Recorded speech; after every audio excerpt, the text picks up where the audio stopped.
హైదరాబాద్లో వాతావరణ శాఖ ఆగస్టు 27వ తేదీ నాడే అలర్ట్ ఇచ్చింది. చాలా 3-4 రోజుల పాటు తీవ్రమైనటువంటి వర్షాలు రాబోతూ ఉన్నాయని చెప్పి.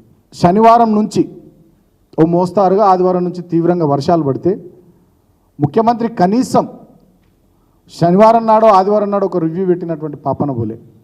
మేము ఎటువంటి ముఖ్యమంత్రి, ఎక్కడున్నాడు ఈ ముఖ్యమంత్రి అని చెప్పి మేము తెలుసుకునే ప్రయత్నం చేస్తే మాకు తెలిసింది ఏంటంటే కుటుంబంతో సహా ఆదివారం నాడు సరిపోదా శనివారం అని సినిమా చూసిండట ముఖ్యమంత్రి. ఆయన ఇంట్లో అంత తిరిగి ఉన్నాడు.